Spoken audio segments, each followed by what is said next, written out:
Ayer el Congreso también mostró una fuerte unidad. Como tú viste, en el Congreso esa propia unidad de los trabajadores de la construcción civil del Perú y ese ejemplo que ellos han transmitido fundamentalmente a América Latina, y ya podemos hablar del resto del mundo, tuvieron presente en su Congreso las dos internacionales de la construcción del mundo, la ICM y la UITBB. Quiere decir que ya hasta a nivel internacional ese ejemplo de lucha, de defensa de los intereses de los trabajadores del Perú ha irradiado y ha logrado eso. ¿Consideras que es una forma de reconocer la representatividad de nuestra federación? No, es una forma de, no de reconocer, es una forma de actuar diferente de estas dos organizaciones internacionales a partir del ejemplo de los trabajadores y de la organización del Perú. Yo lo veo así, y lo interpreto así. Y ese espíritu unitario, ese espíritu de clase, clasista, de los trabajadores del Perú, ha hecho que estas dos internacionales comprendan la necesidad de que los trabajadores de la construcción del mundo, sea cual sea nuestra ideología, lo primero que tenemos que defender y que actuar en defensa de los intereses de los constructores del mundo, que se afilien a ambas organizaciones. Y ha sido la interpretación que desde mi punto de vista se le ha dado en este Congreso, pero además se puso de manifiesto en las palabras y las intervenciones de los dos principales líderes sindicales de esa internacional. Y se une también la fortaleza, que yo pienso que es un ejemplo también del Perú, porque en el Perú fue que se fundó la Federación Latinoamericana de la Construcción y la Madera, que también estaba presente mediante su presidenta en este Congreso. Y a partir de ese embrión que surgió en el año 1970 en el Perú, de manera unitaria, se ha ido transmitiendo esa experiencia, ese espíritu de lucha, esa identificación de dónde están los principales problemas de los trabajadores, ese análisis correcto de quiénes son y de dónde vienen los principales enemigos de los intereses de los trabajadores, se puso de manifiesto en la jornada inaugural del Congreso. Para mi punto de vista, el Congreso desde ese ángulo ha sido histórico, el acto inaugural. Pero si vamos también ya al documento base que se nos circuló y al documento base que hoy los trabajadores están discutiendo, estamos en la multiplicación de la acción de los trabajadores de la construcción civil. Cuando tú ves que esta federación de constructores, cuando en el mundo está sucediendo lo contrario, tanto en el mundo desarrollado como en el mundo subdesarrollado, ya no podemos hablar de sindicalización. Se ha puesto ejemplo que hoy solamente en promedio el 16% de los trabajadores del mundo estamos sindicalizados, pero si hoy hablamos del Grupo Los Siete que se reunieron, la cumbre grande del Grupo Los Siete, podemos decir que en ese famoso Grupo Los Siete, entre el 8 y el 12% nada más de los trabajadores están sindicalizados. Y entonces venimos al Congreso en Perú, un país de América Latina con serios problemas estructurales en la economía que tiene la economía nuestra de América Latina, con una distribución desigual de la riqueza, pero con un movimiento sindical aguerrido que pasa de alrededor de 60.000 afiliados hace 4 años, llega a su Congreso con 120.000 afiliados y que es capaz de crecer en un grupo de organizaciones sindicales estructuradas en todo el país y que de 8 subregionales eleva a 16, creo que la cifra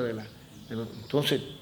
estamos en presencia de un movimiento sindical que sabe que lo primero que tenemos que hacer los trabajadores del mundo es unirnos y cerrar fila en cuadro apretado en nuestro territorio, en nuestra base, en nuestras obras, para entonces después poder estructurar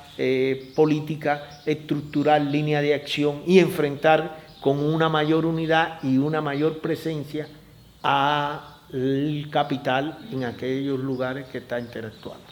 El mensaje que le traemos, primero le traemos un agradecimiento eterno de los trabajadores cubanos a los trabajadores peruanos de mi país. Pero que si hoy hemos logrado esa victoria, que hoy se habla de la dignidad,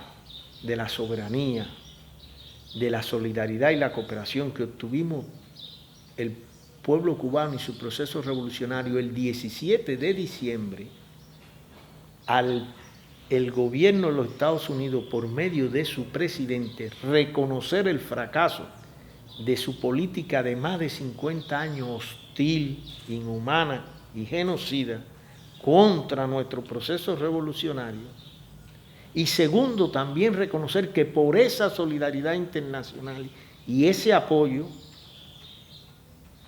ha sido un fracaso y aisló al gobierno de los Estados Unidos. Eso fue posible porque teníamos unos trabajadores de la construcción del Perú muy aliados a eso, pero una Federación General de Trabajadores del Perú también muy comprometida con el proceso revolucionario cubano, muy solidaria y de un apoyo infinito a esa causa, porque también vio la Federación del Perú que en el ejemplo de los trabajadores de Cuba y del pueblo cubano y su proceso revolucionario para el resto del mundo. Y entonces ese es el principal mensaje que le traemos, un mensaje de... Por eso se le otorgó a propuesta del Sindicato Nacional de Trabajadores de Cuba, por parte de la CTC y del Instituto Cubano de Amistad con los Pueblos, un diploma de reconocimiento firmado por nuestros 5 héroes, que estuvieron más de 16 años injustamente prisioneros en cárcel de Estados Unidos por ningún otro delito que no sea el de luchar contra el terrorismo. Y el sello 75 aniversario que otorga nuestra Central de Trabajadores de Cuba en el marco de su aniversario a aquellas organizaciones o personalidades que defienden con amor y contribuyen al desarrollo no solo de la solidaridad y la cooperación con Cuba, sino también a nivel mundial, y eso los trabajadores de la construcción del Perú son un ejemplo, pero además se ve multiplicado y radiado también en su central de trabajadores. Este congreso se enmarca en hechos bastante particulares en el Perú.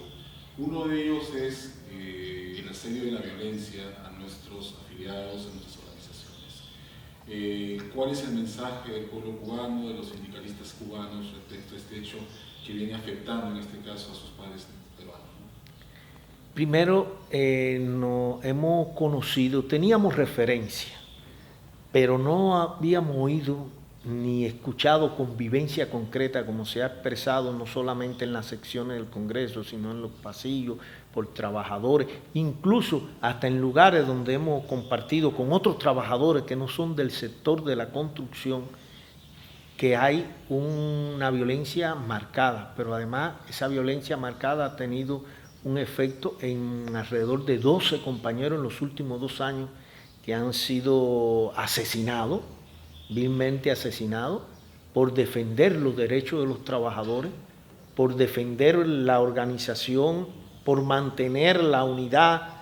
de los trabajadores de la construcción, y eso es un hecho que el Sindicato Nacional de Trabajadores de la Construcción y nuestra central, en cualquier lugar del mundo que exista, lo repudiamos. Porque además hay que cumplir con las organizaciones internacionales, hay convenios internacionales que se violan y que permiten la libertad y que permiten el derecho, que permiten que aquellas cosas que negociamos y que instrumentamos a nivel de cada uno de nuestros países se respeten. Y entonces estamos muy indignados porque sucedan eso, y más si suceden con par nuestro, con homólogos nuestros, trabajadores del mismo sector de la construcción. Es algo que lo vemos que no es correcto, lo denunciamos y apoyamos el reclamo de todos los trabajadores, los más de 120.000 afiliados a la Federación de Trabajadores de la Construcción Civil del Perú, que reclaman porque cosas como esta se paren y que se tomen medidas por quienes tienen que tomarla para defender la legalidad, y defender la integralidad física y defender y proteger al ser humano. Primero, un saludo y un reconocimiento a todo el pueblo peruano, pueblo luchador, pero un pueblo que trabaja también por la integración latinoamericana como latinoamericano, seguidores del ejemplo de nuestros próceres. Tenemos una gran patria grande, y en esa patria grande tenemos una gran misión también, que a partir de los resultados que se vienen logrando en la esfera social, un ejemplo más fehaciente lo pudimos ver ahora en la cumbre de la FAO, donde se reconoció el avance que había tenido con estos gobiernos progresistas que hemos tenido en la región, donde hay una crisis muy marcada, mundial, sistémica, y en marco de esa crisis, una de las regiones más pobres del país, del mundo, tiene avance sustancial, como a lograr objetivos que para el año 2015 se había propuesto con la alimentación, donde hay países nuestros como Venezuela, Brasil, Ecuador, Bolivia, han logrado reducir los niveles de pobreza y fundamentalmente los niveles de desnutrición y de hambre en un mundo que produce nuestros trabajadores alimentos para 12.000 millones de personas.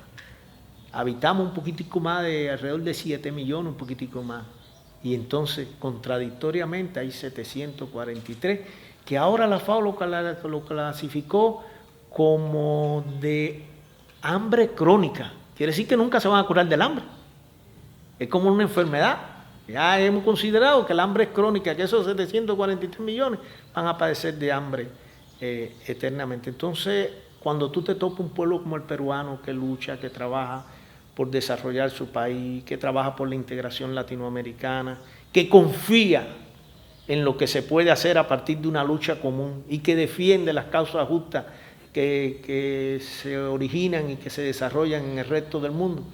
nosotros tenemos que tener un eterno agradecimiento y un eterno saludo a todo el pueblo peruano y fundamentalmente a los trabajadores del Perú. A seguir luchando. El capital es una lucha contra la desigualdad que ha ido generando este capital y la quiere multiplicar. Una lucha cuenta con esto. Ustedes hoy están trabajando en las redes sociales y podemos hablar de una utilización de las redes sociales en beneficio de los pueblos cuando hay más de 900 millones de personas en el mundo que son iletrados. Y podemos hablar de las redes sociales cuando en ese mismo grupo de los 7, esos grupos de los grandes desarrollados, se da más del 84% de la utilización de la red online, como ustedes dicen, en el mismo momento podemos hablar, y entonces los países subdesarrollados, ¿qué? Podemos hablar de redes sociales y de conectividad cuando hay países desarrollados. En Irlanda hay un 94%